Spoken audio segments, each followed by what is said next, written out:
বাংলাদেশের গণতান্ত্রিক আন্দোলনের ইতিহাসে জুলাই আন্দোলন এক অন্যতম অধ্যায়, যেখানে বাংলাদেশের বিভিন্ন মানুষ বিভিন্ন জায়গা থেকে তাদের ন্যায্য অধিকারের জন্য লক্ষ লক্ষ মানুষ রাস্তায় নেমে এসেছিল। সুপ্রিয় দর্শক মণ্ডলী, স্বাগতম জুলাইয়ের স্মৃতিকথায়। বাংলাদেশের জুলাই অভ্যুত্থানের স্মৃতি এবং লড়াইয়ের গল্প নিয়ে আজকে আমাদের এই অনুষ্ঠানটি আমরা আয়োজন করেছি। আমাদের লক্ষ্য সেই সব মানুষের মুখে থেকে সরাসরি শোনা যারা এই আন্দোলনে সরাসরি যুক্ত ছিলেন। তাদের মুখ থেকে আমরা শুনবো তারা কিভাবে আন্দোলনটি সংগঠন করেছিলেন, তাদের সামনে কত শত বাধা বিপত্তি এসেছিল এবং তারা সেই বাধা বিপত্তি পেরিয়ে সামনের দিকে তাদের আন্দোলনটি এগিয়ে নিয়ে গিয়েছিল। আপনাদের সাথে আছি আমি ফারজানা ইয়াসমিন শিখা, এবং আমাদের এখানে গেস্ট হিসেবে আমন্ত্রিত আছেন নারায়ণগঞ্জ জেলা বৈষম্য বিরোধী ছাত্র আন্দোলনের আহ্বায়ক এবং জাতীয় যুব শক্তির কেন্দ্রীয় সংগঠক নীরব রায়হান। নীরব ভাই, কেমন আছেন? জি আলহামদুলিল্লাহ, আপনি ভালো আছেন? জি আলহামদুলিল্লাহ ভালো আছি। আজকে আমি আপনাকে কিছু প্রশ্ন করতে যাচ্ছি, সেটা হচ্ছে আমাদের জুলাই গণ অভ্যুত্থান সম্পর্কে। আশা করছি আপনি আমাদেরকে উত্তর দিয়ে সহায়তা করবেন। আমার প্রথম প্রশ্নটি হচ্ছে, আমরা তো জানি আমাদের জুলাই গণ অভ্যুত্থানটা শুরু হয়েছিল মূলত কোঠা বিরোধী আন্দোলন থেকে। তো আমি যতদূর পর্যন্ত জানি ঢাকা বিশ্ববিদ্যালয় থেকে আন্দোলনটা শুরু হয়েছিল। তো আপনারা কিভাবে নারায়ণগঞ্জে এই আন্দোলনটা সংগঠিত করলেন? আসলে কোটা বিরোধী আন্দোলন বলেন বা কোটা সংস্কার আন্দোলন, সেটি কিন্তু শুধু ঢাকা বিশ্ববিদ্যালয়ের শিক্ষার্থীর জন্যই ছিল, ব্যাপারটা এমন না। সারা বাংলাদেশের শিক্ষার্থীদের জন্য এটি ছিল একটি পরম চাওয়া। তো সেই চাওয়া থেকেই স্পুলিং এর মতো এটি সারা বাংলাদেশেই এই আন্দোলনটি ছড়িয়ে পড়ে। আমি যদি স্পেসিফিক করে আপনাকে বলি, যেমন উদাহরণ দিই আমার ব্যাপারটাই, সেটা হচ্ছে 15 জুলাই যখন আমাদের ঢাকা বিশ্ববিদ্যালয়ের শিক্ষার্থী বোনদের উপর আঘাত করা হয়, ভাইদের উপর আঘাত করা হয়, সারা বাংলাদেশ তখন কিন্তু তোলপাড়। সামাজিক যোগাযোগ মাধ্যমগুলোতে এগুলো বারবার ফুটে উঠছিল। 15 জুলাই তখন আমরা অনেকেই এই বিষয়গুলোকে মেনে নিতে পারিনি। যেমন আমি সেদিন সম্ভবত আর্জেন্টিনা বনাম কলম্বিয়ার একটি ম্যাচ ছিল, কোপা আমেরিকার ফাইনাল। তো সেদিন আমিও অফিসের কাজে, আমাদের অফিসের মিটিং ছিল, কিন্তু নিজেকে আর মানে ধরে রাখতে পারিনি। তো বিকালবেলা আমি হচ্ছে এই ঢাবির দিকে, ঢাকা বিশ্ববিদ্যালয়ের দিকে রওনা দিই এবং বিকালে ওখানে গিয়ে যা দেখতে পারি যে আসলে খুব মানে মুমূর্ষ মুহূর্তগুলো কাটছে। শিক্ষার্থীরা একদিক থেকে আন্দোলন করতেছে, অপর দিক থেকে ধাওয়া দেওয়ার চেষ্টা করছে, তাদেরকে ছত্রভঙ্গ করে আন্দোলনকে দমানোর চেষ্টা চলছে। ওই মুহূর্তে আমার এই যে সরকারি তুলারাম কলেজের এক ছোট ভাই, ওরা এবার মাস্টার্স হয়তো পরে, আমাকে মেসেজ দিল, ভাই আমরা নারায়ণগঞ্জে এই আন্দোলনটা আসলে গড়ে তুলতে চাই, এর জন্য আমরা একটা মেসেঞ্জার গ্রুপ করছি, তো সেইখানে আপনাকে অ্যাড দিতে চাচ্ছি। এবং আমার তো এটাতে তুমুল আগ্রহ, এখানে তো দ্বিমত করার কিছু নাই। আমি তো ঢাকায় মোটামুটি আছি এখন। তখন ওই আমার ছোট ভাই মুস্তাফিজ, আহসান, এরা বলতেছিল যে ভাই আপনি নারায়ণগঞ্জে আন্দোলন করেন, নারায়ণগঞ্জে আসেন, যদি আসলে গুলি খাইতে হয় প্রথমে আমরা খাবো, তারপর আপনি। তো এই যে স্পিড, সেই থেকেই আসলে, এবং 15 তারিখে 14 তারিখ মোটামুটি একটা, 15 তারিখে বাম গণনার যেই সংগঠনগুলো আছে তারা কিন্তু অলরেডি নারায়ণগঞ্জে আন্দোলন শুরু করেছে। 16 তারিখে আমার পদার্পণ নারায়ণগঞ্জের আন্দোলনে, 16 জুলাই। তো এই তো নারায়ণগঞ্জে এইভাবে করেই আসলে আন্দোলনটা সংগঠিত হয়। প্রথমে মশাল মিছিলের মাধ্যমে, তারপরে 16 তারিখ হচ্ছে ব্লকেট কর্মসূচির মাধ্যমে। আমরা নারায়ণগঞ্জে চাষারা যে চৌরাস্তা, 4 রাস্তার মোড়, এটিকে, তারপর 2 নম্বর রেলগেট, রেলের লাইনকে ফেলে দিয়ে আমরা রেল লাইন ব্লকেট করে, চাষারার মোড়গুলোকে ব্লকেট করে আমরা হচ্ছে এই আন্দোলনটা একদম জোরদারভাবে শুরু করি আর কি 16 জুলাই থেকে। জি থ্যাংক ইউ। দ্বিতীয় নাম্বার প্রশ্নে চলে যাচ্ছে। আন্দোলনের সময় তো নারায়ণগঞ্জের অবস্থা মানে খুবই গরম ছিল বলতে গেলে, একদম সব দিক দিয়ে নারায়ণগঞ্জ চেষ্টা করছিল আন্দোলনের সাথে থাকার জন্য। তো আমার যে প্রশ্ন সেটা হচ্ছে, নারায়ণগঞ্জে আন্দোলনের প্রথম দিন 18 জুলাই প্রথম সংঘাতের অভিজ্ঞতা আপনার কি ছিল? আমাদের সাথে যদি একটু শেয়ার আসলে করতেন। প্রথম দিন না, এই 18 জুলাই আগেও আন্দোলন হয়েছে, যেমন ষোলো ষোলো হুম, হুম। জুলাই 17 জুলাই। 16 জুলাইও ব্লকেট কর্মসূচি ছিল, 17 জুলাইও ব্লকেট কর্মসূচি ছিল, 18 জুলাইও তাই। 17 জুলাইও আমরা 2 নম্বর রেলগেট, তারপরে এই যে বিবি রোড, আহ, চাষারা চত্বর, তারপর খানপুর মিশনপাড়া যে রোড, সস্তাপুর রোড, পঞ্চবটি থেকে এই কলেজ রোডের যে মুখ, সবগুলোতেই আমাদের আন্দোলন তীব্র ছিল। 17 তারিখে 16 তারিখের তুলনায় সমাগম, লোক সমাগম ছিল এর অনেক গুণ বেশি। বেশি। 18 জুলাই তো বলার অপেক্ষা রাখে না, বা পুরো নারায়ণগঞ্জ যেন ছাত্র জনতার দখলে। তো স্পেসিফিকলি শুরুর দিকের আন্দোলনটা আহ, ছাত্রদেরই অংশগ্রহণ ছিল। তো 18 তারিখে আমরা একদম কোনো জায় ঝামেলা ছাড়া সুশৃঙ্খল যে আন্দোলনটা, যে কোটা সংস্কার আন্দোলন, যে মেধার ভিত্তিতে যে আমরা যে আন্দোলনটা শুরু করেছি, এই আন্দোলনটাই চলছিল। হঠাৎ করে আম, ঠিক দুপুরের দিকে এই খানপুর রোড হয়ে একটা পুলিশের কামান গাড়ি, এগুলো হচ্ছে দুইটা অতিক্রম করে, আর তৃতীয় নাম্বার দুইটা অতিক্রম করে, তাও হচ্ছে আমাদের হাতে যেমন আহ, খাবারের পানি ছিল, অনেকের হাতে খাবার ছিল, এই যেই শুকনা খাবারগুলো। হুম, এই পুলিশের গাড়ি দেখে তো আসলে শিক্ষার্থী সমাজ চুপসে থাকতে পারে না, হুম। কারণ শিক্ষার্থী সমাজ তো আমরা তো দেখেছি গত 2 দিন আগেই শহীদ আবু সাইদ সহ 16 জুলাই 6 জন সারা বাংলাদেশে শহীদ হয়। তো তাদের যে ক্ষোভ, ক্ষোভ শিক্ষার্থীদের বা ভিতরে। ক্ষোভে বিক্ষুব্ধ হয়ে যাওয়া, তো সেটা দেখে আমরা ওই সুশৃঙ্খল আন্দোলনেই যখন পুলিশ আসলে আসে এবং কিছু পুলিশ নেমে যায়, যেমন আপনার সমবায় মার্কেটের সামনে, খাজা মার্কেট এটার সামনে, তখন হচ্ছে ওই ক্ষুব্ধতা থেকে এই আমরা হচ্ছে অনেক শিক্ষার্থীরাই পানির বোতলগুলো ছুঁড়ে ফেলে এই গাড়ির দিকে নিক্ষেপ করে। 4-5 মিনিটের ব্যবধানেই রাবার বুলেট, টিয়ার গ্যাস এগুলো ছুটতে শুরু করে বিবি রোডের এই পাশ থেকে।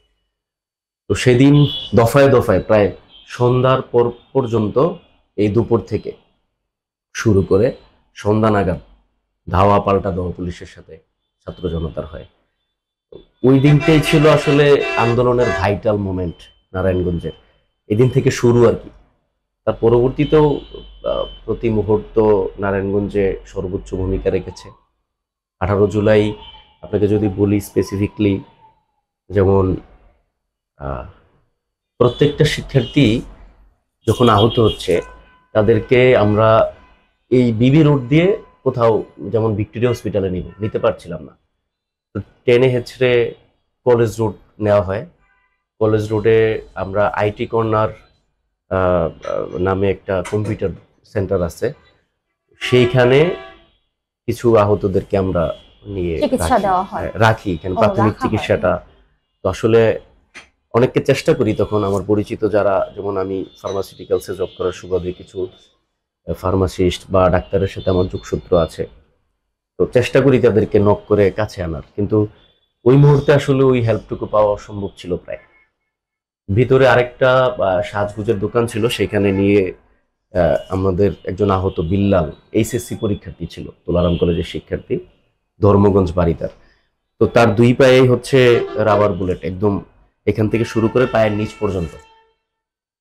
কেন সেটা হচ্ছে, ও 18 যখন পুলিশ মুহুর্মুহু হামলা চালাচ্ছে, তখন ওর ফিল হলো, এবং আমরা অনেকেই চিন্তা করলাম যে আমরা কথা বলি, আমরা তো পুলিশের সাথে বার্গেনিং এ যাইনি, একটু কথা বলে দেখি যে ওনারা কি বলতে চায়। তো ও সহ আমরা একটু আগে সামনে গেলাম, যখন এই আপনার হচ্ছে শহীদ মিনারের সান্ত্বনা মার্কেটের কর্নারে আসা, সাথে সাথেই 3 জন পুলিশ আমাদের সামনে আগে আসলো। আসার পরে বলতেছে যে, একজন পুলিশ বলতেছে, আরে বাবা, আমরা তো তোমাদের পক্ষেই আছি, গায়ে হাত দিয়ে।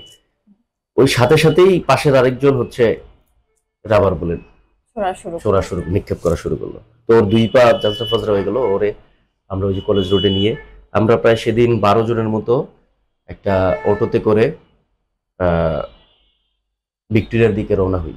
কিন্তু ওই হসপিটালে চিকিৎসা দেওয়ার জন্য যে নিচ্ছিলাম সেটাও ছিল কঠিন মুহূর্ত, বাট মানে খুব সহজে যাওয়া বা খুব তড়িঘড়ি করে যাওয়া সেটা হচ্ছিল না।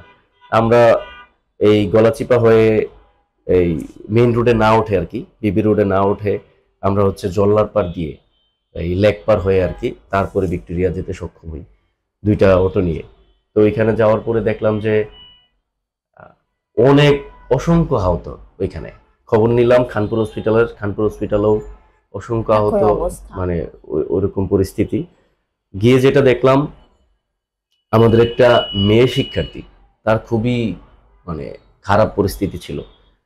সম্ভবত সে শ্বাসকষ্টের মানে রোগে ভুগতেছিল। তো টিয়ার গ্যাসটা এটা তো তার জীবনে প্রথম, বা আমাদের অনেকের জীবনেই এই উপলব্ধিটা প্রথম। তো সে এটা নিতে পারে নাই। আর শ্বাসকষ্টজনিত প্রবলেম থাকলে এটা আরো বেশি রিয়াকশন করে। তো তার পরিস্থিতি ছিল খুবই নাজুক। তো তাকে হচ্ছে ঢাকা মেডিকেলে পাঠানোর কথা বলছিল, এবং শুধু তাকে না, ভিক্টোরিয়াতে যাওয়ার পরে আমাদের প্রায় সকল আহতদেরকেই প্রায় যেন এমন বিহেভ করছিল যে তাদেরকে ঢাকা মেডিকেল ছাড়া এখানে চিকিৎসাটা হবে না বা ঢাকা নিতে হবে। তো আমি একটু আমার এক বন্ধুর হেল্প নিই, যেহেতু আমি ফার্মাসিউটিক্যালস লাইনে জব করতাম, আমার পরিচিতি ছিল। তো যে তত্ত্বাবধায়ককে কল দিয়ে তারপরে সে একজন ডাক্তার এঙ্গেজড হয়। সে বলে যে, এবং লোকটা আসলে এই যে আন্দোলনের মুহূর্তগুলো আসলে খুবই ভালো লাগার এই কথাগুলো, সে বলতেছে কোথাও নেওয়া লাগবে না, এখানে জায়গা হোক না হোক আমি চিকিৎসা করবো একা। তো সে হচ্ছে দায়িত্ব নেয়, একজন ডাক্তার, ঠিক তার নামটা আমার মনে পড়ছে না, খুব চমৎকার মনের একজন মানুষ। সে চিকিৎসা নেওয়া শুরু করে এবং কাউকে আসলে ঢাকা নিতে হয় না। আসলে তাদেরকে বোঝানোর চেষ্টা করছিলাম যে আমরা চাষারা থেকে ভিক্টোরিয়া আসতেই আমাদের সময় লাগছে ন্যূনতম 40 মিনিট, কারণ অনেক বাধা পেরিয়ে হচ্ছে আমরা এখানে আসতে হয়েছে। এখন ঢাকা নিব কিভাবে আসলে? এবং তখন 2 নম্বর গেটের দিকে, নানুস ক্লাবের দিকে মানে পুলিশের বা সন্ত্রাসী বাহিনী, যে ছাত্রলীগ, যুবলীগ, আওয়ামী লীগের কিন্তু কঠোর ভূমিকা ছিল। তো এই মুহূর্তে এই রাস্তা পেরিয়ে ঢাকা নেওয়ার কোনো ধরনের কোনো অবস্থা ছিল না। তো পরে চিকিৎসা শুরু হয়। তো ওই যে মেয়েটার কথা বলছিলাম, তার অবস্থা খুবই নাজুক ছিল। তো তাকে হচ্ছে আমাদের সহযোদ্ধা একজন রাইসা ইসলাম, ও হচ্ছে মেয়ে ছিল, তারে সর্বোচ্চ সহযোগিতা করে একটা নিউট্রাল পজিশনে নিয়ে আসা হয়। এই হচ্ছে 18 তারিখের মুহূর্ত আর কি। তারপরে যখন ফিরবো, মানে প্রায় সন্ধ্যা হয়ে গেছে, ব্যাক করব, তখন আমার কাছে ঘটনা মানে তিক্ত হলেও সত্য, বা অনেকের কাছে হয়তো এটা অন্যরকম লাগতে পারে, আমাকে সহযোগিতা করেছেন স্বয়ং ছাত্রলীগের একজন। কিরকম? আমি হচ্ছে বাসায় পৌঁছবো বা বাসার দিকে যাব, তখন আমাকে ছাত্রলীগের এক ছোট ভাই, হয়তো নাম বলা যাবে না, সে আমাকে নক করে বলল, ভাইয়া তোমারে কিন্তু এই ছেলেগুলো খুঁজতেছে, তোমারে পাইলে হয়তো বা সমস্যা করতে পারে, তুমি একটু সেফলি, তোমার অবস্থান জানে, তুমি ভিক্টোরিয়া হসপিটাল। এবং ওইখান থেকে আমি একটা লাইভও করছিলাম ভিক্টোরিয়া হসপিটালে, আমি একটা ভিডিও দিছিলাম আর কি, ওইটার মাধ্যমে হয়তো তারা জানতে পারছে। তো তোমার অবস্থান জানে ভিক্টোরিয়া হসপিটাল, ওদিকে ওরা আসতেছিল, তো তুমি যেহেতু বের হইছো, একটু মানে যেভাবে আসা যায় বা যেভাবে গোপনে থাকা যায়। তো আমি ওই মাঝদায়ের দাতা সড়ক হয়ে ফিরতেছিলাম। তো ওরা আমার ওই অবস্থানও টের পায়। তো পরবর্তীতে অনেক কষ্টে মাঝদায়ের হয়ে জামতলা পৌঁছাই। আমার বাসা ফতুল্লা ছিল, বাট জামতলা আমি 6তলা এক বাসায় আসলে আমরা হেল্প নিই। সেইখানে আসলে সারা রাত, প্রায় অর্ধরাত পর্যন্ত সেখানে কাটাইতে হয়। ছাত্রলীগের যারা ছিল দায়িত্বশীল, তারা আমাদের খুঁজে বেড়াচ্ছিল অর্ধরাত পর্যন্ত। তারা আপনাদেরকে মানে যখনই নামার চেষ্টা করছি তখনই একটা ভয় তো কাজ করে, এবং তথ্যগুলো পাচ্ছিলাম বারবার। আর 18 তারিখই হচ্ছে ইন্টারনেটের সংযোগ বিচ্ছিন্ন হয়। 18 তারিখ আপনার বেলা, তখন আমি জামতলা 6তলা বাসায়, মানে পলাতক আর কি এক প্রকার। সেইখানে 8টা, 8:30 বাজে, ওই মুহূর্তে হচ্ছে ইন্টারনেটের সংযোগ বিচ্ছিন্ন হয়। জি জি, আমরা এই প্রশ্নটাতেও আসবো এরপরে। আচ্ছা, এবার আমরা 3য় নাম্বার প্রশ্নে চলে যাচ্ছি। আমরা তো জানি যে জুলাই মাসের মাঝামাঝি এসে ইন্টারনেট সংযোগটা বন্ধ করে দেওয়া হয়। এখন আমার প্রশ্নটা হচ্ছে, ইন্টারনেট বন্ধ হয়ে যাওয়ার পর আপনারা কিভাবে আন্দোলনটা চালিয়ে যাচ্ছিলেন? বা একে অপরের সাথে কিভাবে কমিউনিকেশনটা ঠিক রাখছিলেন? আসলে ইন্টারনেট, আপনাকে কিছুক্ষণ আগেই একটা বিষয় বলতেছিলাম যে মানুষগুলো ছিল মানে খুবই খুবই বিক্ষুব্ধ, এবং তাদের রক্তগুলো ছিল টকবগে। কোনো বাধাকেই যেন বাধা মনে হয় নাই, কোনো বিপত্তিকেই বিপত্তি মনে হয় নাই। ইন্টারনেটকে আমরা আসলে বড় চোখে দেখি নাই। হয়তো অনেক প্রবলেম হয়েছে, কিন্তু আমরা যোগাযোগ রক্ষা করেছি, যোগাযোগ স্থাপন হয়েছে আমাদের, এবং আন্দোলনগুলোও কিন্তু এইভাবে চলেছে। আমরা বিভিন্ন অ্যাপ খোঁজা শুরু করেছিলাম যে ইন্টারনেটের ব্যতিরেকে, ইন্টারনেটের বাইরে গিয়ে কি অ্যাপগুলো চালানো যায়। যেমন আমরা বিপিএন ইউজ করেছি, সেখানেও আমরা কিছুটা মানে ফেসিলিটি পেয়েছি। আপনার ইন্টারনেট কিন্তু এই ওয়াইফাই চলতেছিল 18 তারিখ রাত পর্যন্ত। মোবাইলের নেটটা মানে যে সিমের যে নেটওয়ার্ক সেটা বন্ধ করা হয়েছে। তো ওয়াইফাই দিয়ে কিন্তু মোটামুটি কানেক্ট ছিলাম। আরো তারপরে তো মেবি একটা সময় ওয়াইফাইও বন্ধ করে দেওয়া হয়। ওই 18 তারিখই গভীর রাতে। তবে কিছু কিছু ক্ষেত্রে, ক্ষেত্র বিশেষ বিপিএন ইউজ করলে ওয়াইফাইটা চলতেছিল। এটা পরিপূর্ণ আপনার বন্ধ হয়ে যায় 22 জুলাইয়ের দিকে, 21 তারিখ রাত মেবি। মানে ওয়াইফাই বা বিপিএনও আর কাজ করতেছিল না। বাট 19-20 তারিখ কিন্তু আমরা ওয়াইফাই কানেক্ট করে বিপিএন দিয়েও চলতেছিলাম। বিভিন্ন অ্যাপ ছিল, যেমন ডিসকর্ড আমরা ব্যবহার করতাম তখন। তারপর আমার লাইফে এই টেলিগ্রাম অ্যাপটা আমি এখনো ইউজ করি না ওইরকম। বাট জুলাইয়ের পূর্ব মুহূর্তে আমি টেলিগ্রাম কখনো ইউজ করি নাই। শুধুমাত্র জুলাইকে কেন্দ্র করে আমার টেলিগ্রাম ইউজ করা হয়েছে, এবং এখনো এটা হচ্ছে না ইউজ করা। তো টেলিগ্রামে আমার ব্যাপক ছিল। আমি সর্বোচ্চ যদি বলেন যে কোন অ্যাপটা এই আন্দোলনে সবচেয়ে বেশি ভূমিকা রাখছে আমার ক্ষেত্রে, আমি বলবো টেলিগ্রাম। আমি টেলিগ্রামে ব্যাপকভাবে ছিলাম। এবং 19 তারিখ শুক্রবার দিন ছিল। আমরা কিন্তু ফোনে ফোনে যোগাযোগ করে, এই যে রাইসের ঘটনা বললাম, সে হচ্ছে আমার বাসায় এসে উপস্থিত, যে সকালবেলায় যে আমরা আজকে কোন দিকে মুভ করব। 18 তারিখের এই সংঘর্ষের পরে 19 তারিখ মানে খুব একটা ছিল না, মানে সবার ভিতরে একটা ভয় কাজ করছিল। সেদিন আমরা হচ্ছে বেছে নিই যে আজকে চাষারা না, আমরা আজকে আন্দোলন করব হচ্ছে শিবু মার্কেট থেকে সাইনবোর্ড যে রোড, অর্থাৎ জালকুড়ি ভুইগড় এই এলাকাতে। তো 19 তারিখ আমরা ওইদিকে মুভ করি, জালকুড়ি ভুইগড়ে। যদিও 19 তারিখে ব্যাপকভাবে 2 নম্বর গেট, প্রেস ক্লাব, দেওবুগ এই এলাকাটাতে, ডিআইটি এলাকাটাতে জুম্মার পর বাদ জুম্মা ব্যাপক আন্দোলন হয়েছে। আমরা ওই দিকটা করেছি, এবং এদিকেও যোগাযোগ রেখেছি যে কি অবস্থা। মানে অধিকাংশ যোগাযোগটা হয়েছে ফোনের মাধ্যমে। হ্যাঁ, ওই ইন্টারনেট যখন ওয়াইফাই চলে গেল আর কি, তখনও ওয়াইফাই চলতেছিল, বিপিএন কানেক্ট করে চলতো। তো বেসিক্যালি সব জায়গায় তো ওয়াইফাই নেই। আর আমি তখন একটা স্ট্যাটাস দিছিলাম, সম্ভবত 18 তারিখ বা 19 তারিখ, যে সকল ওয়াইফাইয়ের মানে পাসওয়ার্ড উন্মুক্ত করা হয়, উন্মুক্ত করে যে দেওয়া। আপনারাও এতে করে এই আন্দোলনের সাথে সামিল হলেন বিষয়টা। তো এবং এটা দেখেছিও আমরা, যেমন আপনার এই আপনাদের এই প্রেস ক্লাবের নিচেই আর্ট পেপার বিক্রি করে না একটা দোকান আছে না নিচে, ওই দোকান থেকে আমরা এই ওয়াইফাইয়ের সহযোগিতা নিয়েছিলাম। পরবর্তী প্রশ্নে আমরা চলে যাচ্ছি। জুলাই আন্দোলনে দেখা গেছে আওয়ামী লীগ নেতাকর্মীরা আন্দোলনকারীদের উপর প্রচুর হুমকি ধামকি দিয়েছে। তো আপনাদের কি এরকম সিচুয়েশন হয়েছে যে আওয়ামী লীগ নেতা কর্মীদের থেকে আপনাদের কাছে কোনো হুমকি এসেছে কিনা ওই সময়ে? হ্যাঁ, এটা তো অবভিয়াসলি, কি বলেন। আমরা এই যে আপনাকে এই 18 তারিখের ঘটনা বললাম, ছাত্রলীগ দ্বারা যে ধরনের একটা আলাপ আসছিল, এবং 19 তারিখ আমাদের কর্মসূচি ছিল হচ্ছে সকালবেলার কর্মসূচি গ্রাফিতি। এই গ্রাফিতি, দেয়ালে দেয়ালে দেয়ালিকা এগুলা করা। আমাদের কিছু ছোট ভাই, ছোট বোনকে শাহ নিজাম হচ্ছে গুলিসহ পিস্তল ঠেকায় হচ্ছে তাদেরকে আটক করে আপনার ফতুল্লা এরিয়ায়। এই নাসিম, ফাহিম, তারপর রাইসা, সজীব, এদেরকে গ্রাফিতি যেন আমরা না করতে পারি। এবং আপনার 19 তারিখ যদি বলি, সবচেয়ে মর্মান্তিক দিন বলা যায় এটি। এবং সেদিনই হচ্ছে নারায়ণগঞ্জে খুব অল্প সময়ে 4 জন শহীদ হয়। ভুইগড়, জালকুড়ি, আপনার চিটাগাং রোড এরিয়াগুলোতে। আমরা যখন সেদিন কিন্তু আপনার ওই যে শীতল বাস পুরাই দেওয়ার ঘটনা ঘটে, তারপর নম পার্ক, যুব উন্নয়ন, এসবি গার্মেন্টস, আমরা কিন্তু সেই জায়গাটাতেই মূলত আন্দোলনে ছিলাম।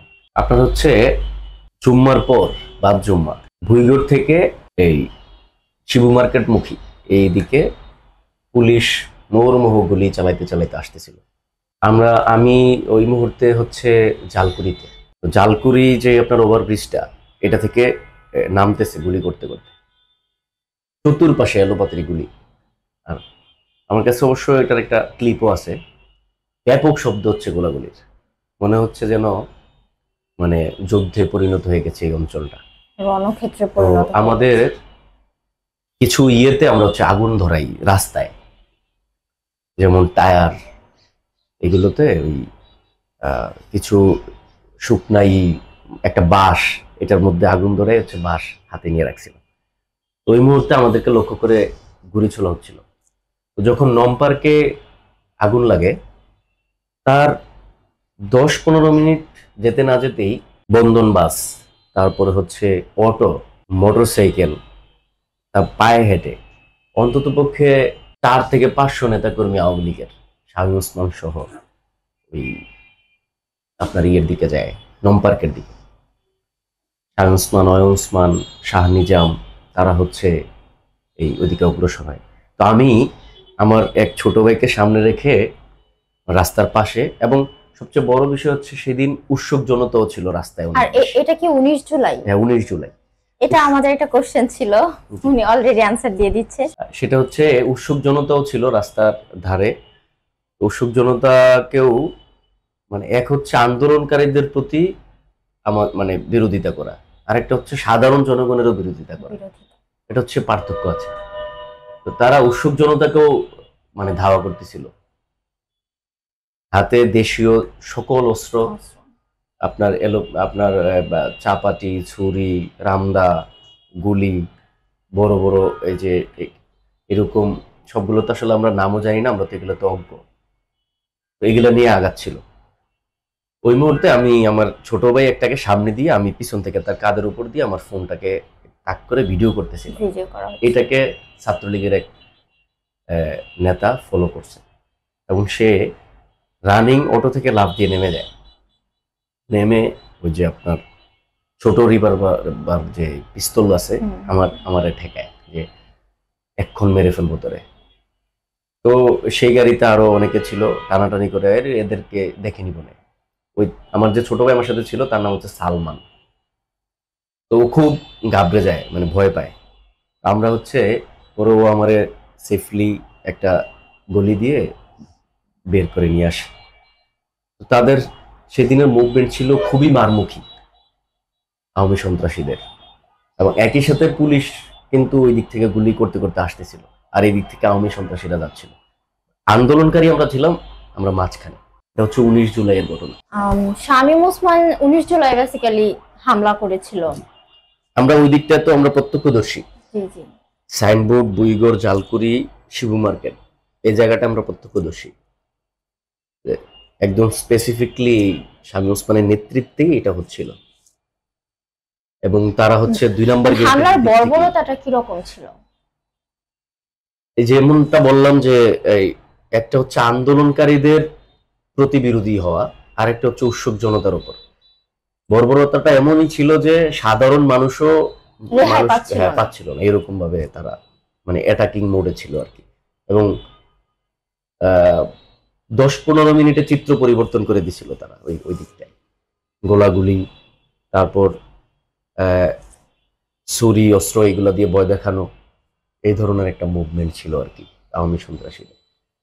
আর মিছিল করতে করতে মানে বিভিন্ন সাইড থেকে আরো নেতাকর্মীরা এখানে যুক্ত হচ্ছিল, যেমন শিবু মার্কেট, নামাপাড়া, এই অঞ্চলগুলো থেকেও আওয়ামী লীগের ব্যাপক নেতাকর্মী বেড়ে আসে মিছিল করে করে। যখন শুনছে যে শামীম ওসমান এখানে আছে, তারাও আসে।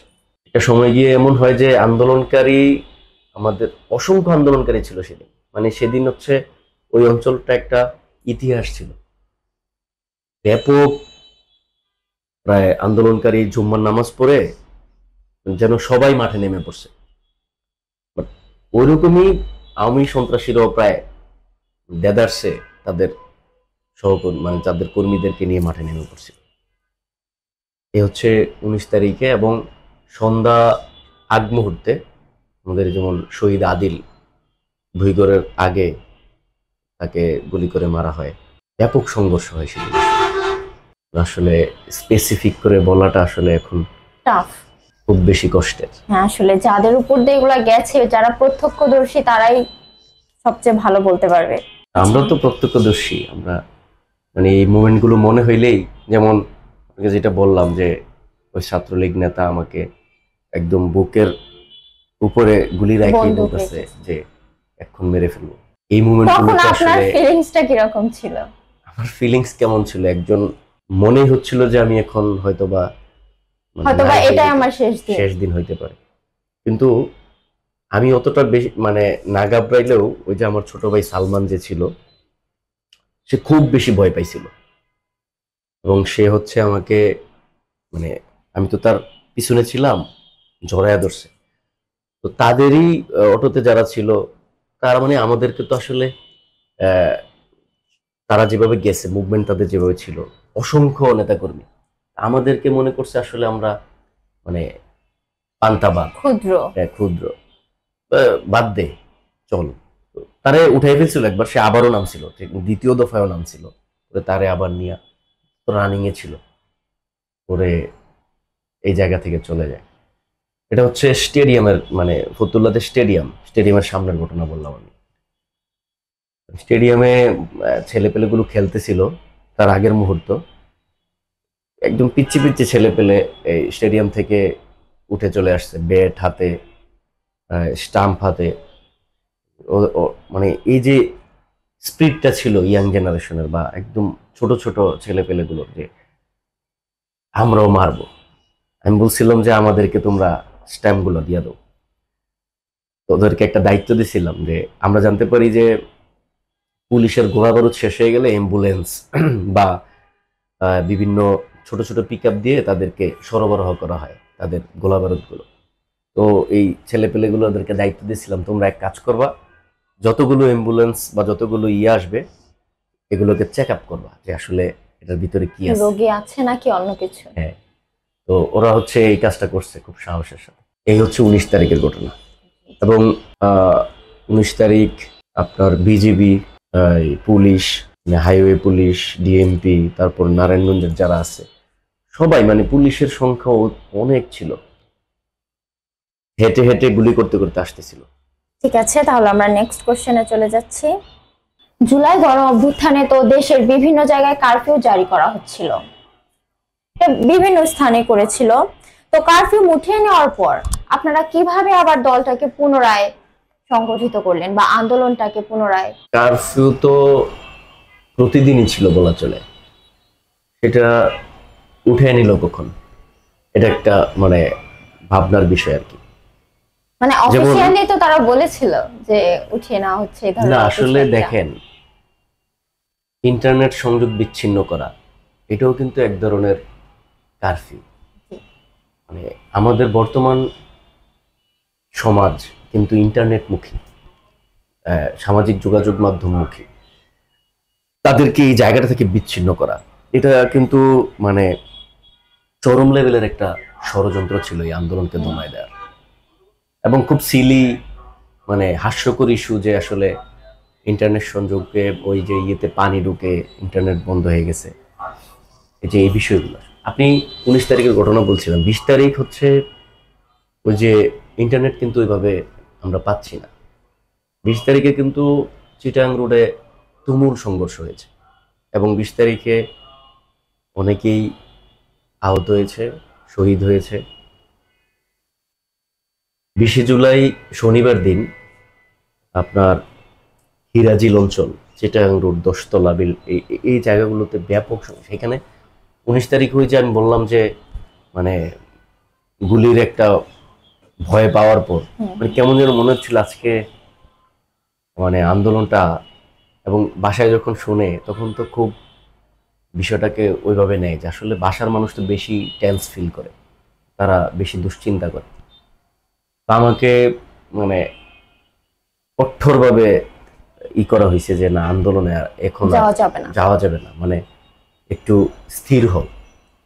তো আসলে আমাদের মানে স্পিডটা এমন ছিল যে না, আসলে আন্দোলনে না গেলেই নয়। আমি সারাদিন শেষে বিকালবেলা আবারও নেমে পড়ি। যে আমাদের কিন্তু যোগাযোগ চলতেছিল যে কোথায় কি হচ্ছে। তো সেদিন জানতে পারি যে চিটাগাং রোডের দিকে আন্দোলন হচ্ছে, চিটাগাং রোড সাইনবোর্ড এই এরিয়ায়। 20 তারিখে ওইখানে কিন্তু আমরা অংশগ্রহণ করি। সেদিন কিন্তু কারফিউ ছিল, আমরা কিন্তু কারফিউকে মানে পাত্তা দিইনি। তোয়াক্কা করা হয়নি। এবং 21 তারিখ কিন্তু সেম, আপনার ওই অঞ্চলেই আমার মুভমেন্ট, ওই অঞ্চলেই ছিল চিটাগাং রোডের দিকে। আপনার ওই যে হাইওয়ে পুলিশের যে ফাঁড়ি জ্বালায় দেওয়া হলো, ডাচ বাংলার যেই বিল্ডিংটা, সেখানে কিন্তু আমাদের অবস্থান ছিল। তারপর আপনার 22 তারিখ 22শে জুলাই সাইনবোর্ডে ব্যাপক আন্দোলন হয়েছে। মানে সাইনবোর্ডে মনে হয় সবচেয়ে গুরুতর আন্দোলনটা 22 তারিখে হয়েছে, 22শে জুলাই। সেদিনও তো আসলে কারফিউ ছিল। তো কারফিউকে আসলে আমরা আসলে সত্যি কথা বলতে যারা আন্দোলনে একদম মানে এটাকে কলিজায় নিয়ে নিছে যে না, আসলে এর থেকে আসলে রেহাই নেই। যেমন আমি 2 লাইন লিখছিলাম যে আর কোনো পথ নাই, স্বৈরাচারের পতন চাই, বা এই প্রেক্ষাপট থেকে আমরা মুক্তি চাই। আসলে যে স্বাধীনতার 53 বছর পর আমরা এসে আবার এই রাজপথে নামতে হচ্ছে, এটা তো আমাদের জন্য লজ্জার।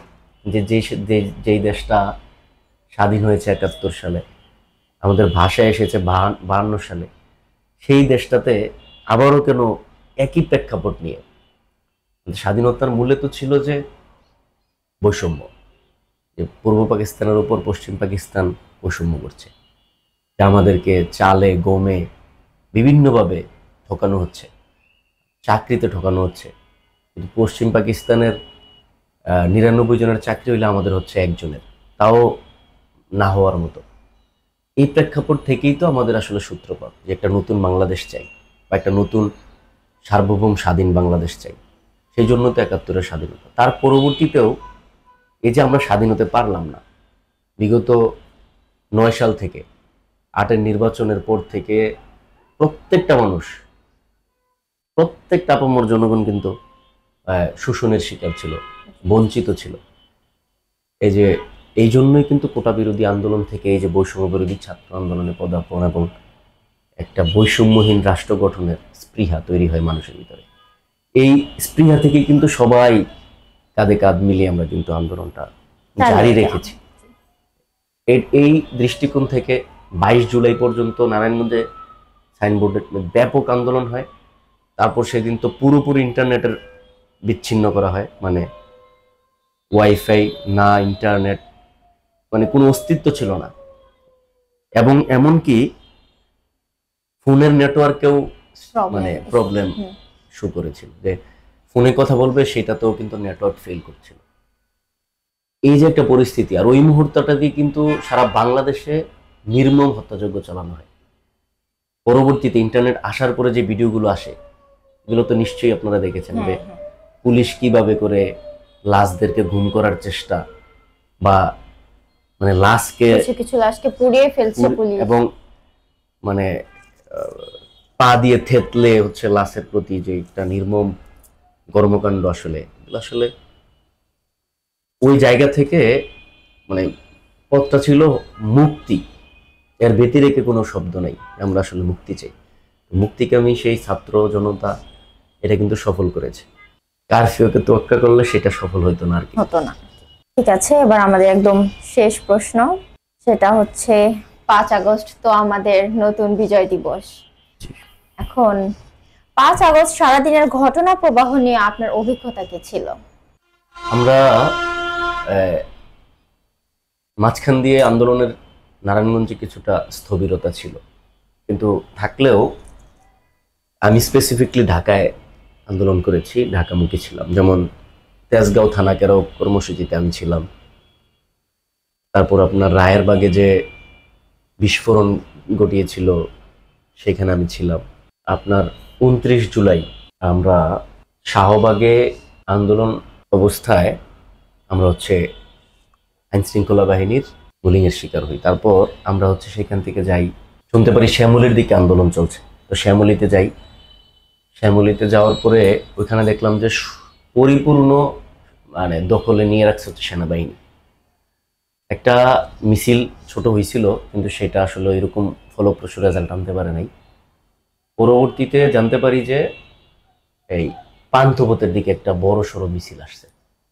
তো শ্যামলী থেকে আমরা পান্থপথের দিকে আসি, সেখানে এসে আন্দোলনে যুক্ত হই এবং পান্থপথে একটা 29 জুলাই ব্যাপক আন্দোলন হয়। সেনাবাহিনী, পুলিশ, র্যাব, সেদিন তাদের সাথে আমাদের ব্যাপক সংঘর্ষ হয়। এবং আমি বাসায় ফেরার পথে আজিমপুরে এক প্রকার 20 মিনিটের মতো পুলিশের জেরায় পড়ি। আমার মোবাইল চেক দেওয়া হচ্ছিল, আমাকে এক প্রকার অ্যারেস্টের অবস্থা। তো কোনো রকমভাবে এক সেনাবাহিনী মানে খুব বেশি কিছু পায় নাই আমার কাছে, কারণ আমি হচ্ছে সকল ডকুমেন্ট বাসায় এসে আমি হস্তান্তর করতাম আমার অন্য ফোনে, যেটা হচ্ছে বাসায় থাকে। আর আমার সাথে যেটা থাকতো এটাতে ওরকম কিছু ডকুমেন্ট রাখতাম না, কারণ আমি তো প্রতিদিন বেরোচ্ছি। আবু সাইদের যে 2 হাত প্রসারিত যে ছবিটা, তাও এটা হচ্ছে স্পেসিফিকলি ওর ছবি না, মানে এটাকে অঙ্কন করা হয়েছে যে কোনো একজন চিত্রশিল্পী, সেই ছবিটা আমার ফোনে পায়। এটা দিয়ে আমাকে জেরা করা শুরু করে। বললাম এটা তো আসলে সারা বাংলাদেশে একটা ভাইরাল ইস্যু আবু সাইদ, তো সেই হিসেবে আমি ফেসবুক থেকে এটা সেভ করে রাখছি এটা দিয়ে। এবং আমার ফেসবুকে ঢুকে পর্যন্ত আমার মেসেঞ্জার চেক করে, ফেসবুক চেক করে, ফেসবুকে কিন্তু আমি প্রতিনিয়ত মানে একদম Status দেওয়া স্পেসিফিক করে হচ্ছে। যদি বলি 15 জুলাই থেকে, যেহেতু আমি লেখালেখি করি, সাহিত্যাঙ্গনের মানুষ, আমার প্রত্যেক দিনই মানে ন্যূনতম 8 থেকে 10টা স্ট্যাটাস থাকতো, কবিতা লেখা থাকতো, ক্ষুদ্র ক্ষুদ্র ছোট্ট কবিতা লিখতাম। এগুলো দিয়ে আমাকে একদম আটকায় ফেলে, যে আমার ফেসবুকের স্ট্যাটাসগুলো ছিল সবগুলো আন্দোলনের পক্ষে। তো যাই হোক, অনেক ইয়ের পরে আমি হচ্ছে অ্যারেস্ট হইনি সেদিন। তখন কিন্তু চলতেছিল হচ্ছে মোবাইল দেখে দেখে অ্যারেস্ট করা, মানে গণগ্রেফতার। এক সেনাবাহিনীর বদলতে আমি আসলে রেহাই পাই। তারপরে আমাদের এই 1ই আগস্ট চাষারায় কিন্তু আন্দোলন আবার সচল হয়। 1 তারিখ কিছুটা, 2 তারিখ নমনীয়তা হলেও কিছুটা, 3, 4, 5 তারিখ তো আমরা সবাই লং মার্চ টু ঢাকায় ছিলাম, কিন্তু 3 আর 4 তারিখ চাষারা কিন্তু ব্যাপক আন্দোলন হয়, অসহযোগ আন্দোলন। 3 তারিখে তো আপনার সস্তাপুরে একদম রণক্ষেত্র, আপনার খানপুর, ভিক্টোরিয়া, মানে রুগী রাখার মতো জায়গা নেই, আহতর পরিমাণ এত বেশি ছিল। 4 তারিখ অসহযোগ আন্দোলনে এত বেশি আসলে আহত ছিল আমাদের, আসলে এগুলো কল্পনাতীত। 5 তারিখ হচ্ছে আমাদের রাতের নির্দেশনা ছিল এরকম। আমরা তো অনেকগুলো গ্রুপে, তখন তো ইন্টারনেট কিছুটা মানে ফিরছিল, ওই যে 24 জুলাই ইন্টারনেট আসে আবার, খুবই ধীর গতি। হ্যাঁ ধীর গতিতে। তো এটাকে আবার ওই যে আগস্টে এসে আবারও স্লো করা হয়। জি। তো আমরা হচ্ছে মেসেঞ্জার গ্রুপগুলোতে আমাদের কনভারসেশন চলতেছিল। রাতে প্রায় 1টা-1:30টার দিকে আমাদের সিদ্ধান্ত আসে নারায়ণগঞ্জ থেকে, মানে সর্বশেষ, যে আমরা যারা পারি এখনই, মানে রাতেই ঢাকার দিকে যাব, আর যারা না পারি সকালে, খুব সকালে ভোরে উঠে। আমি কিন্তু সেই রাত ঘুমাই নেই 4 তারিখ। এবং 4 তারিখ থেকে কিন্তু সারা বাংলাদেশ থেকে স্পোলিংয়ের মতো সারা বাংলাদেশ থেকে কিন্তু ঢাকামুখী মানুষ, ছাত্র জনতা ছোটা শুরু করে। শুধু ছাত্র জনতা না, সাধারণ মানুষও আসা শুরু করে। মানে একদম ছাত্র জনতা বলতে তো সবাই, মানে সারা বাংলাদেশের, শুধুমাত্র আমি মনে করি নির্দিষ্ট 2-1টি দল ছাড়া, যেমন আওয়ামী লীগ, জাতীয় পার্টি, এরা ছাড়া সকল সংগঠনের মানুষগুলো কিন্তু এই আন্দোলনের মানে তীব্র পক্ষে ছিল। এই সপক্ষের মানুষগুলো কিন্তু ঢাকায় ছুটতে শুরু করে 4 তারিখ রাত থেকেই। আপনার সকালবেলায় কিন্তু লুকারণ্য হয়ে যায়, কিন্তু প্রকাশ্যে লোকগুলোকে দেখা যায় না, ওই মানুষগুলোকে প্রকাশ্যে দেখা যায় না। কারণ আমি খুব ভোরে রওনা দিছি। আমি হচ্ছে পুস্তকগুলো আমার সাথে অনেক ছিল। আমাদের কেউ গেছিল হচ্ছে সাদ্দাম মার্কেট হয়ে, সাইনবোর্ডে ব্যারিকেড ছিল, সাইনবোর্ড দিয়ে যেতে পারছিল না কেউ। ওই জালকুড়ি দিয়ে সাদ্দাম মার্কেট দিয়ে যাত্রাবাড়ি গিয়ে উঠতে হয়েছে। অনেকে যাত্রাবাড়ি আন্দোলন করছে, সামনে যেতে পারে না। আমরা গেছি হচ্ছে পুস্তকলা দিয়ে জগন্নাথ বিশ্ববিদ্যালয় হয়ে। জগন্নাথ বিশ্ববিদ্যালয়ের দিকে গিয়ে আমরা প্রথম একটা বাধার শিকার হয়ে হচ্ছে আপনার সদরঘাটের দিকে। তো ওইটাকে কোনোভাবে ম্যানেজ করি। আমার সাথে আমার অফিসিয়াল আইডি কার্ড ছিল, সেটা আমি দেখাই। আমার সাথে যারা ছিল ওইভাবে করে আমরা, এবং আপনার জগন্নাথের দিকে গিয়ে ব্যাপকভাবে ইয়ের শিকার হই, আর এগোতে পারছি না। ওরা আমরা ওই দিক থেকে পায়ে হেঁটে আপনার এই যাত্রাবাড়ি কাছাকাছি আসি। ওই দিক থেকে একটা রিক্সা নিয়ে একদম চিপা চাপা, আসলে চিনি না গলিগুলো, ওই গলি টলি দিয়ে আমরা কোনো রকম গুলিস্তানের কাছাকাছি যাই। গুলিস্তানের কাছাকাছি যাওয়ার পরে আমাদের নারায়ণগঞ্জের অনেককে দেখতে পাই সেখানে, যেমন বন্দরের অনেক সহযোদ্ধা, আমরা যারা একসাথে আন্দোলন করেছি, বন্দরের কিছু পাই, ফতুল্লা পাগলার দিকের, মানে সবাই আসলে ওই ওই গুলিস্তান গিয়ে ঠেকে গেছে। মানে অনেক কষ্টে পিষ্টে হচ্ছে গুলিস্তান পর্যন্ত গিয়ে আর এগোতে পারছে না। তো গুলিস্তান থেকে আমি ফতুল্লার এক ফার্মাসিস্ট, সে আসলে ফার্মাসিউটিক্যালসে ব্যবসা করে। তো বলছিলাম হচ্ছে আপনার গুলিস্তান থেকে আমরা ওই ফার্মাসিউটিক্যালসে যে ছিলেন ফার্মেসির ওই ভাইকে সঙ্গে নিয়ে আমরা হেঁটে হেঁটে এই শহীদ মিনার পর্যন্ত পৌঁছাই, ঢাকা মেডিকেলের দিকে। আমরা যাওয়ার 5-7 মিনিট পরেই শুরু হয় আসলে ঢাকায় 5 তারিখে প্রথম গোলাগুলিটা আসলে যেখান থেকে সৃষ্টি হয় সেটা হচ্ছে কেন্দ্রীয় শহীদ মিনার। সেইখানে আমরা গিয়ে শুরুতেই আমার চোখে পড়ে এই শুধু রিক্সাওয়ালা, মানে আপনার আমরা যেটাকে মিশুক বলি, ওই মিশুকে করে ইঞ্জিন চালিত যেটা, একজন রক্তাক্ত, আপনার মাথায় আঘাত পাইছে, গুলি হয়তো লাগছে মাথায়, রক্ত পড়তেছে, সে হচ্ছে রিক্সায় শোয়া, শুধু রিক্সা চালকই, সাথে কেউ নাই, ঢাকা মেডিকেলের দিকে যাচ্ছে। তো পরবর্তীতে বুঝতে পারলাম যে এখানে মানে গুরুতরভাবে আন্দোলনটা স্টার্টিং। আমরা সামনের দিকে মুভ করি। আমার সাথে ছিল তুলারাম কলেজের অসংখ্য শিক্ষার্থী, এবং আমাদের অনেকে যারা হচ্ছে ওই যাত্রাবাড়ি হয়ে কিছু পৌঁছাইতে পারছে, তারা হচ্ছে তখন ইয়েতে আপনার বাইতুল মোকাররমের দিকে আর এগোতে পারতেছে না। আমি হচ্ছে হেফাজতে ইসলামের এক শীর্ষস্থানীয় নেতার সাথে ওদেরকে কানেক্ট করে দিই, যে আমার কিছু ছোট ভাই আছে, জানতে পারি যে ওনারাও হেফাজতের কিছু নেতাকর্মীও ওই বাইতুল মোকাররমের দিকে অবস্থান করছে, বা ওনারাও এখানে আটকা পড়ছে। তো ওদের সাথে কানেক্ট করে দিয়ে এদেরকে হচ্ছে ওই ওনাদের সাথেই করি। আর আমরা তো শহীদ মিনারে তখন সামনে এগুতে না এগুতেই যেটা লক্ষ্য করলাম, বা আমাদের সামনে যেটা হঠাৎ বিস্ফোরণের মতো ব্যাপক সংঘর্ষ, গোলাগুলি, কোনো ধরনের কোনো রেহাই নেই। মানে আমরা তো আসলে একদম নিরস্ত্র। তো এই নিরস্ত্র মানুষদের উপর মানে একটা হচ্ছে ভয় দেখানো, যে প্রশাসনের বা আইন শৃঙ্খলা বাহিনীর আন্দোলনকারীদেরকে দমায় দেওয়ার জন্য ভয় দেখানো, আরেকটা হচ্ছে মেরে ফেলার মতো যাওয়া। সেটাই ঘটছে সেদিন, মানে সরাসরি গুলি, মানে যেই পিস্তল দিয়ে গুলি করলে মারা যাবে ওই ধরনের গোলাগুলি সেখানে শুরু করে। তো আমরা তখন মানে বিচ্ছিন্ন হইতে থাকি। যে আমার সাথে যারা ছিল, শুধু একজন আমার সাথে ছিল, আমরা যারা একসাথে গেছি, বাকিরা মানে কোথায় কে কোথায় কারো কোনো হদিস নেই। দৌড়ে এসে আমি একটা দোকানে, আপনার যে তালা লাগে না আংটা, বন্ধ, তো সকল দোকান বন্ধ ছিল প্রায়। আবার সেদিন বৃষ্টি হচ্ছিল টুকটাক ছোট ছোট করে। তো দৌড়ে এসে আমি হচ্ছে একটা এই দোকানের ওই যে আংটাতে তালা যেগুলাতে আটকায় এইটাতে পড়ি, পরে আমার পাটা কেটে যায়। তো ওই কাটা পা নিয়েই আমরা হচ্ছে, আমাদের তো গন্তব্য হচ্ছে শাহবাগ, আমরা শাহবাগ পৌঁছাইতে হবে। এবং শাহবাগে যাইতে গিয়া অনেকেই কিন্তু শেষ হয়ে গেছে।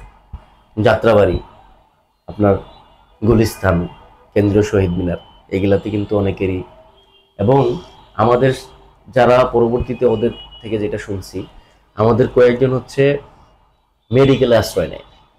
সবচেয়ে মর্মান্তিক বিষয় হচ্ছে ওই মেডিকেলের বেডে ওরা হচ্ছে যাই আশ্রয় নেয় বা রুমে কক্ষে চলে যায়, ওই পুলিশ হচ্ছে মেডিকেলে পর্যন্ত পৌঁছায় ওই বেডে। রুগীদের অনেকেই হয়তো বা রুগীর সাথের লোক বলে বাঁচতে চাইছিল, কোনো রেহাই পায় নাই, ওই ভিতরে প্রবেশ করেই এরা হচ্ছে অ্যারেস্ট করে, গ্রেফতার করে।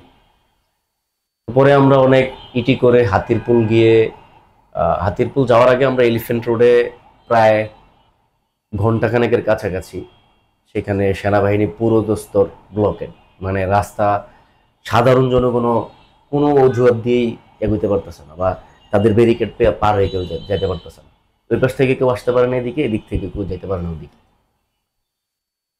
তো অনেক কলা কৌশল করে আর কি ওই ব্যারিকেডটা পার হই।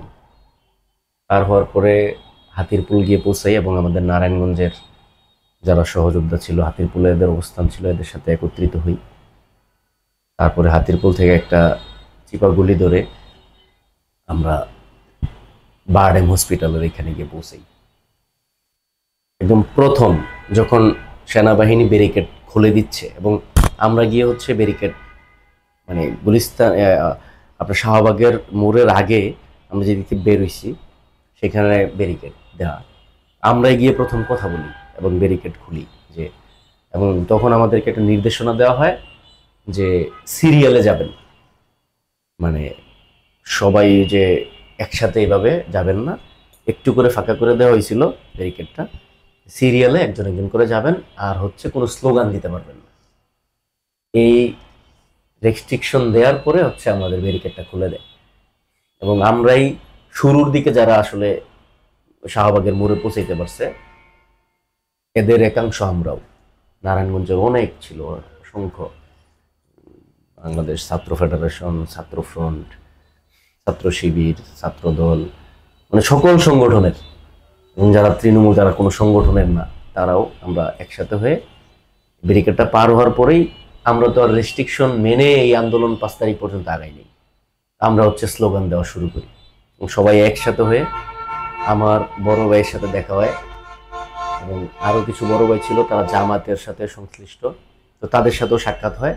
আমরা সবাই একসাথে একত্রিতভাবে মিছিল নিয়ে আগাই, এবং সেখানে গিয়ে দেখি যে খুব বেশি মানুষ নাই আসলে, মানে এই হচ্ছে স্টার্টিং। ব্যারিকেডগুলো খুলে দিচ্ছে, বা আমরা শুনতে পারতেছি সেনা প্রধান বক্তব্য দিবে কিছুক্ষণ পর, এই কিছুক্ষণ পর তখন থেকেই শুনতেছি, বাট এটা কিন্তু অনেক পরে 3টার দিকে গিয়ে এই বক্তব্য প্রদান করছে, বা তার কিছুক্ষণ পর।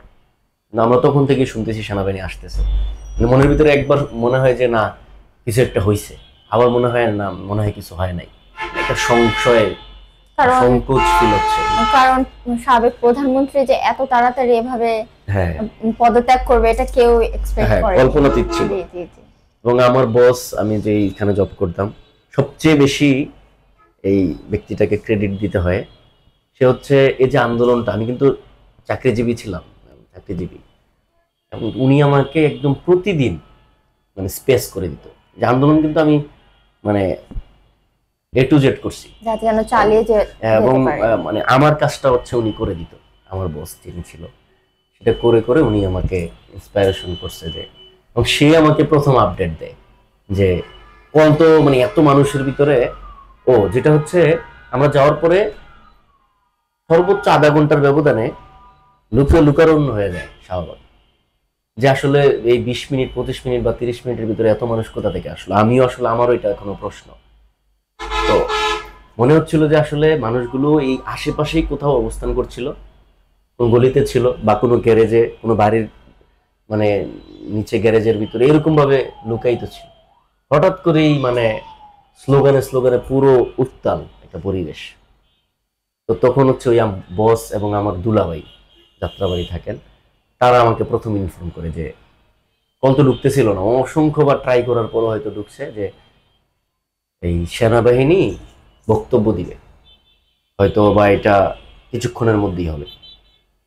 তখন হচ্ছে আমাদের স্লোগানের মোড় কিছুটা পরিবর্তন হয়েছে, যে আমরা তখন খুশির স্লোগানগুলো দিতেছিলাম। তারপরেও ভিতরে অনেক মানে দ্বিধা ছিল যে কি হচ্ছে না হচ্ছে। তারপর আমার দুলাভাই হচ্ছে আমাকে প্রথম ফোন দিয়ে বলে যে মানে অনেকের মুখে শুনতেছি যে শিউর উনি পালায় গেছে, এই স্বৈরাচার শাসক হাসিনা দেশ থেকে পলাতক পালায় গেছে বিমানে করে, এটা শুনতেছি আসতেছে কানে।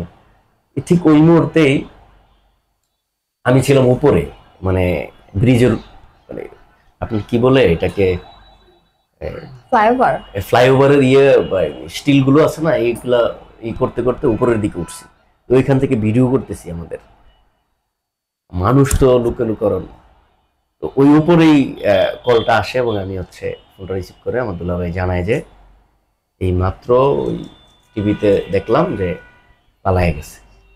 আমি উপর থেকে চিৎকার দিই একটা, এবং আমাদের হাস্যোজ্জ্বল সেই পরিবেশ বা মনে হওয়া যে আসলে এই পূর্ব দিগন্তে সূর্য উঠছে, যে রক্তের বিনিময়ে অনেক স্লোগানগুলো আমাদের শুরু হয় এবং আমরা হচ্ছে এই গণভবনের দিকে অগ্রসর হই। ওই কিছুক্ষণ পরেই আমাদের উপদেষ্টা মহোদয় আসিফ, তাকে দেখলাম রিক্সার উপরে স্লোগান দিতে দিতে গণভবনের দিকে যাচ্ছে। নাহিদ, হাসনাত, সার্জিসেরা সবাই অগ্রসর হচ্ছে, তো আমরাও পিছু পিছু ওইদিকেই। সংসদ ভবন প্রথম, তারপর গণভবন, এগুলো দেখা। জি নীরব ভাই, আপনার কথা থেকে আমরা বুঝতেই পারছি নারায়ণগঞ্জের মানুষের মনের ভিতরে কত বেদনা, কত আশা নিয়ে তারা রাজপথে নেমেছিল।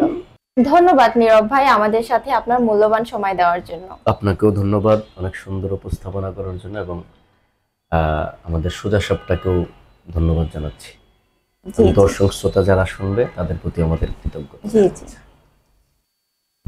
প্রিয় দর্শক, আজকের জুলাইয়ের স্মৃতিকথা এখানেই শেষ করছি।